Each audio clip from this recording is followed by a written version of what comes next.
Et bonjour à tous et bienvenue.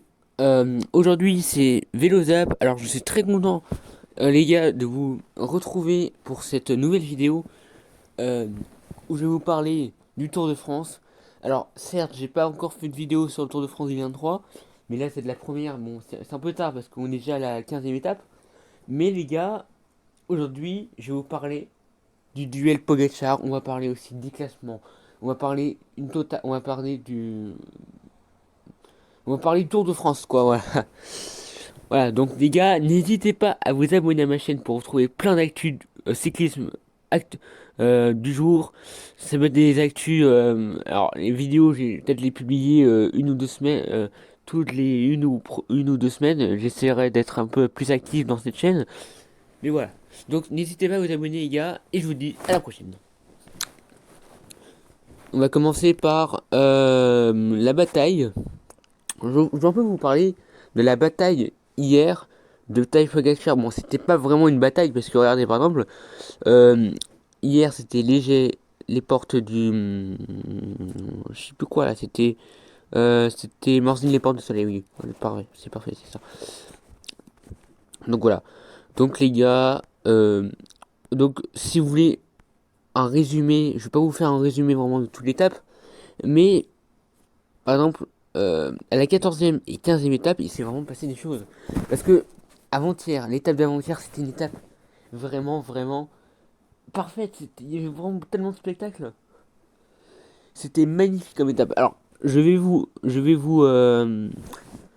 un peu vous résumer la 14e et 15e étape parce que les autres étapes, ça serait peut-être pas. Parce que, parce que sinon, à part résumer que Simon Yates et Adam Yates, enfin non, c'est Adam, je confonds toujours les deux. Je pense que ouais, c'était Adam Yates qui a eu le maillot jaune à la première étape. Et donc, bah, il l'a gardé jusqu'à la 5e, 6e étape. On a eu quand même une victoire française, pardon, avec Valentin Lafay, qui a gagné à la 4e étape au Pays Basque. Et puis ensuite, bah, attendez, je vais quand même vous dire hein, les résultats. Hein. On a eu Kwiatkowski qui a gagné lors de l'étape Attends, faut que je la retrouve. Bah, Châtillon.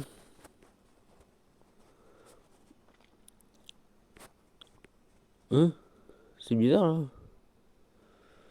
Bon, étape 13, je la trouve pas. Bon, étape 12, Rouen, Belleville. Rouen. Mais. Ah, j'ai compris, d'accord. En fait, tu peux pas la trouver parce que. Ok, c'est déjà je suis. Ok, bref. Là, on a Izaguirre, une deuxième victoire espagnole. Derrière Burgodo, Jorgensen. Au Puy-de-Dôme, Clermont-Ferrand. Ah non, attends, le Puy-de-Dôme, je crois que c'était. Non, c'était une 9 étape, je pense. Bref, là, c'est Clermont-Ferrand. Ah non, c'était 10e étape. Non, c'est. Ah oui, non, ouais, j'ai bien vu, c'est 9 étape. Bon, là, t'as eu Pello Bilbao qui fait une première victoire espagnole. Michael Woods qui a gagné à Saint-Léonard, de Saint-Léonard-de-Noblat jusqu'au Puy-de-Dôme. Puis ensuite, on a Libon-Limoges, Pedersen qui a gagné au sprint. Et là, vous allez voir que, que là, les gars, euh, depuis la 5e étape, depuis qu'on est à Bordeaux-Mont-de-Marsan, les gars, il n'y a eu que des sprints. Enfin, presque que des sprints. Bah, par exemple, là, vous avez la quatrième, je crois que c'était la quatrième victoire de Jasper Philipsen.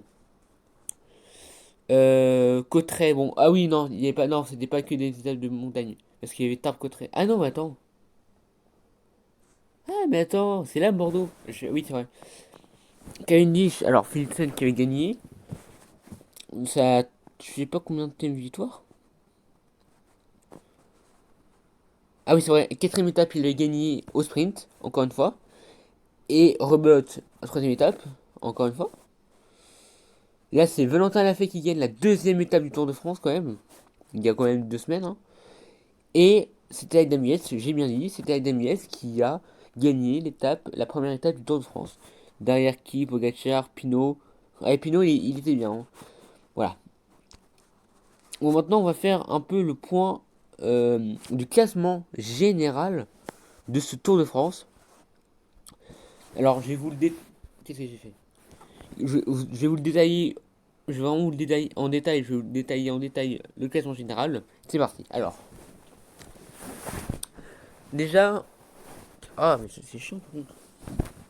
Attendez, j'ai juste un truc. Hop là. Voilà. Pardon. Alors, on a bien sûr Jonas Vingegaard qui a toujours le maillot. Alors, il a le maillot jaune depuis quand d'ailleurs? Ouais, depuis qu'il a repris le maillot jaune, je pense qu'il avait repris. Je sais plus où il avait repris. Attends. Non, Adam Yates, c'est toujours son maillot. Cinquième étape, c'était qui?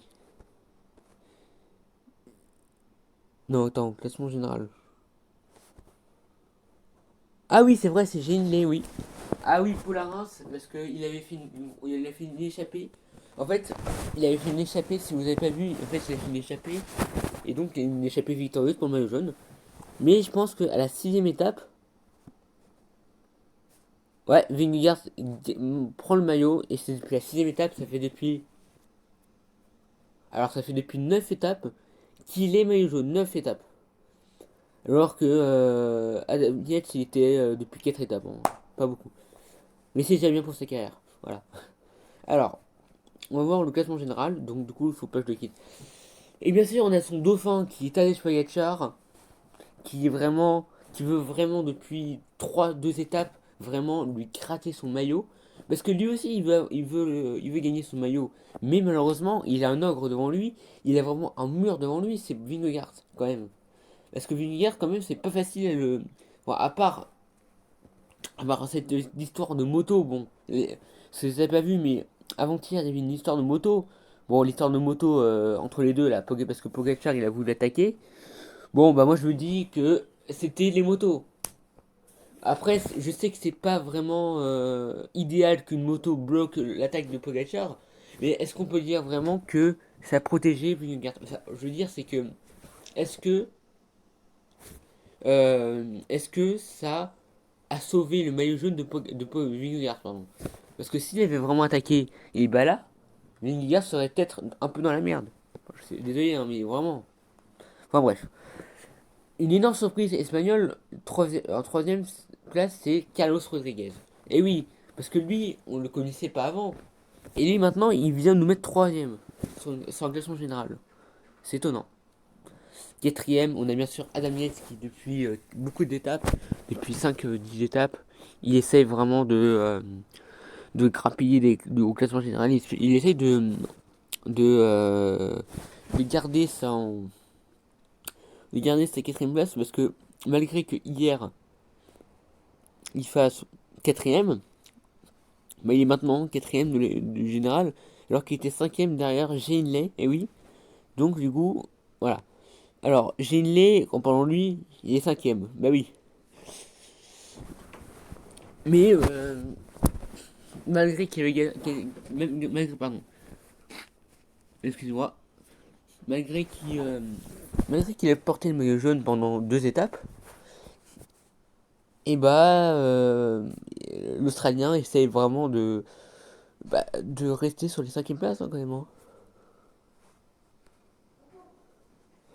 Puis après on a l'Américain Sepkus, donc il s'est pas vraiment montré pour l'instant, à part que c'est vraiment le pilier de Vingegaard parce que c'est vraiment aussi un coéquipier de Vingegaard.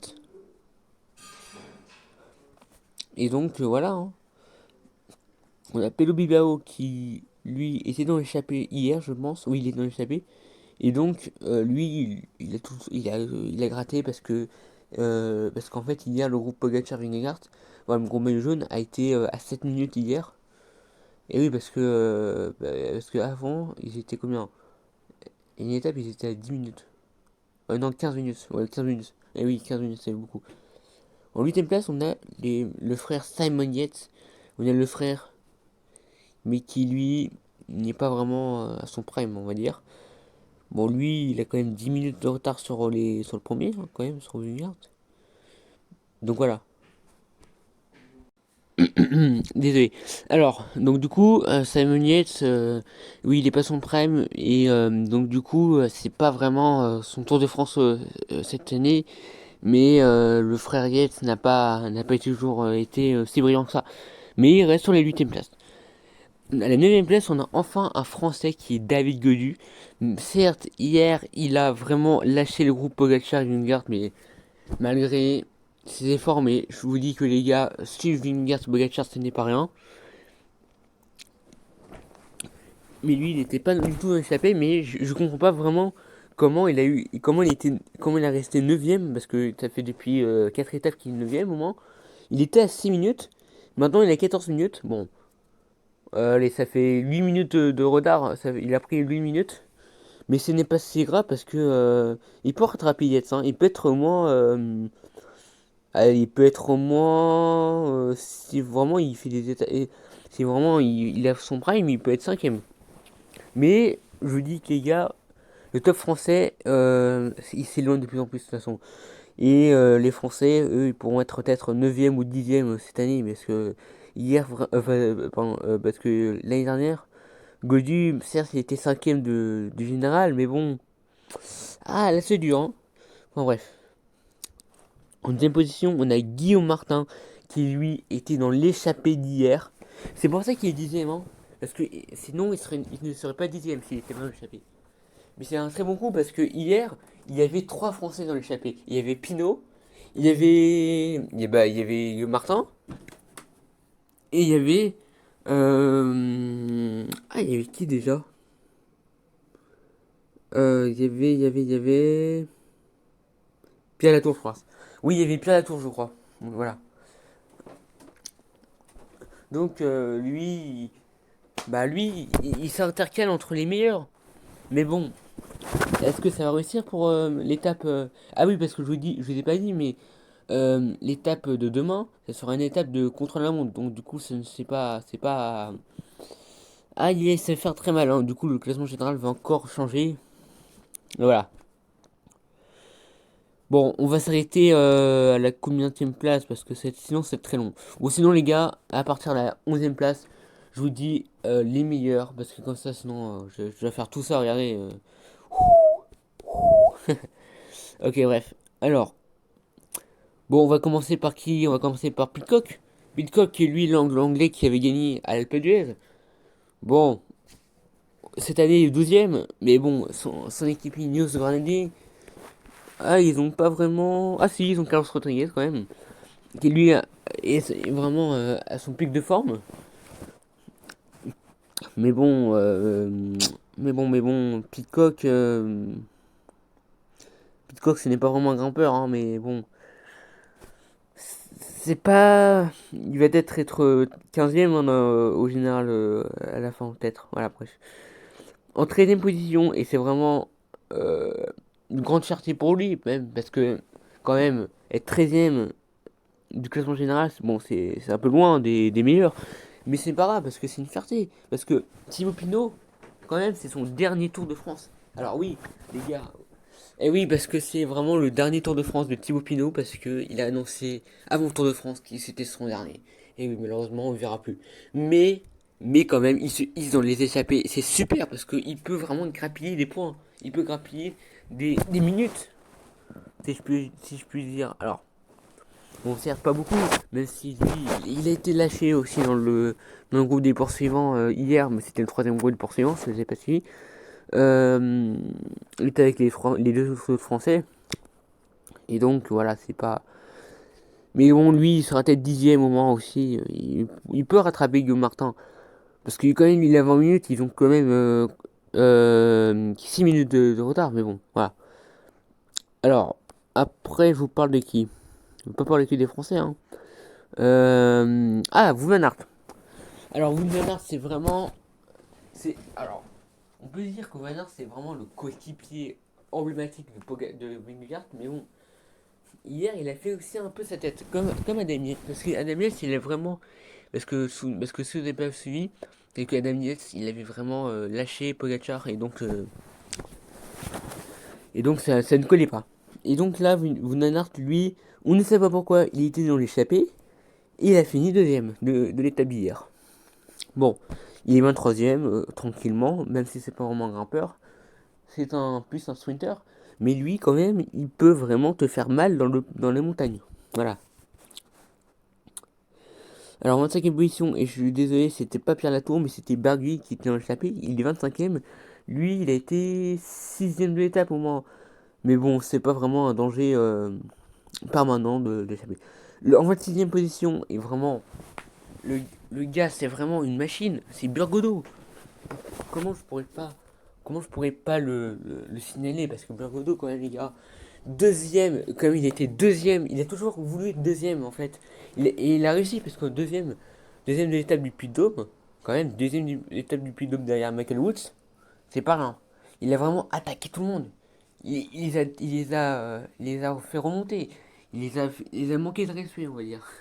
Non, mais c'est vraiment quelqu'un qui, malgré son équipe de Total Energy, qui est pas vraiment une équipe de grimpeurs, malgré on est vraiment un sprinter qui est Peter Sagan, mais Peter Sagan est en difficulté cette année. Bon, bah, c'est pas vraiment une équipe qui va jouer la gagne. Après, je vous dis, les gars, attends, on va prendre qui après. Ah tiens, Woodpulse. Woodpulse, le vainqueur d'hier. Bon, lui, assez à l'aise dans les montagnes, mais bon, 31ème, il est, il est un petit peu assez mal parti, même si c'est vraiment pas un c'est un grimpeur. De toute façon, ceux qui sont entre le 20e et le 30e place, c'est peut-être des grimpeurs qui ont été un peu lâchés ou tout fatigués de 14 journées et 15 journées de course. Voilà. Bref. Ah oui, Sikone. Alors Sikone, lui aussi, il était dans l'échappée d'hier avec Tuns et Alaphilippe. Et Woods, de toute façon, tous les 30e là, tous les 30e places là, ils sont tous dans l'échappée. Mais ils ont pas beaucoup gratté de temps. Alors Sikone, lui, ah oui, il a voulu jouer la bataille avec le mec de poids, je sais plus comment il s'appelait. Mais bon, Sikone, il a voulu gratter des points en montagne, hein, mais bon, ça n'a pas vraiment servi. Julien Philippe, alors, Julien Philippe, comment ne pas vous le parler d'hier? Parce que hier, et bon après je vous disais si je parle que d'hier, hein, mais c'est que mes souvenirs permanents. Mais bon, Julien Philippe quand même, hier il a roulé pendant 30 km pendant 30 km derrière, pardon, désolé, je voulais regarder le message. Il a voulu rouler derrière, enfin non, il a plutôt voulu, ouais, vraiment bien rouler avec Lushenko hier. C'est plutôt bien réussi, mais il s'est fait rattraper dans l'école. Bien sûr, je sais pas où, mais il a été rattrapé. Et bien sûr, lui, il a été rattrapé par le peloton. Et malheureusement, ça s'est mal fini pour lui. Mais bon, c'est pas grave.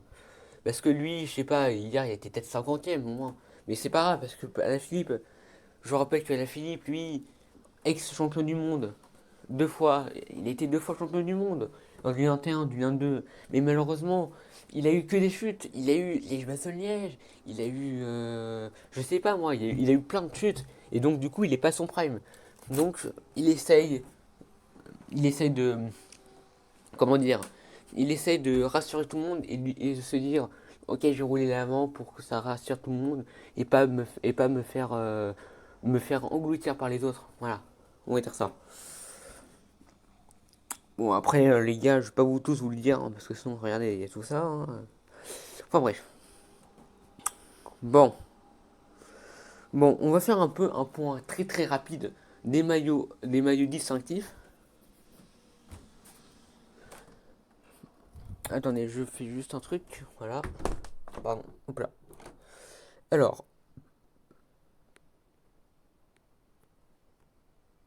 Alors, pour le classement général, pour le maillot vert, on a Jasper Philipsen qui a bien sûr beaucoup ramené des points, parce que lui, il a quand même gagné 4 fois. Donc les gars, il a ramassé plein de points, mais aussi dans le sprint intermédiaire. Sinon, on a qui? On a Brian Coquard, Wood Van Aert, oui, bon, quatrième, bon. Il peut être mieux placé que Peterson, mais bon, Peterson, c'est vraiment aussi une machine, hein, il est aussi une machine à sprinter. De toute façon, aussi Brian Coquard, aussi, un bon sprinter. Mais ce que j'attendais le plus, c'était, mais il est pas dans le Tour de France, et c'est vraiment dommage, dommage. C'est Arnaud Démare, mais sinon, il nous aurait ramené le maillot vert, peut-être, Arnaud Démare. Mais bon, c'est pas grave. Dylan Groenewegen, bien sûr, je comprends pas pourquoi il est 7ème, hein. Bon, après, il est plus à son prime de 2019, hein, bien sûr, mais bon, faut essayer quand même de un peu grappiller les points. En maillot à poids, On a Sikone qui maintenant le nouveau euh, maillot à poids de ce tour. Il est avec égalité avec Nelson Powell. Voilà, il avait fait une bataille acharnée avec Nelson Powell sur le col de, je sais plus, de la Ramade, je crois, hier. Mais sinon, les Français, ils sont Jean-Philippe 12e. Bon, voilà, c'est pas, c'est pas le pire, hein. Bref. En maillot blanc, Pogacar, bien sûr, c'est Pogacar qui ramasse tous les maillots blancs. De toute façon, il n'y a plus de suspense avec ça. On a 5 minutes d'écart avec Rodriguez, bon 14 minutes avec Gall, Pitcock, Burgodo 5ème, bon, c'est pas mal, hein. Voilà. En classement par équipe, au général, on a toujours avec les Jumbo-Visma et les Ineos Grenadiers qui sont à 3 minutes des Jumbo-Visma, les UAE, c'est étrange quand même que les Ineos soient devant les UAE, hein. Mais bon, les groupes FDJ, je comprends. Ah oui, avec Pinot, oui, bon, c'est pas mal aussi, oui. Et etc., etc. Et les abandons, Martinez, ouais, Felipe Martinez, Romain Bardet, Antonio Pedro, etc. Ouais, bon, voilà. C'est pas. Il y a eu vraiment beaucoup d'abandons. Enfin, bref. J'espère que cette vidéo un peu rapide vous a aimé. Bon, j'espère que vous avez bien aimé cette vidéo qui de 21 minutes, ça va. On va pas faire des histoires pour ça, mais j'espère que cette vidéo vous aura plu. Et je vous dis à la prochaine, c'était Vélotap et je vous dis salut. Allez, ciao.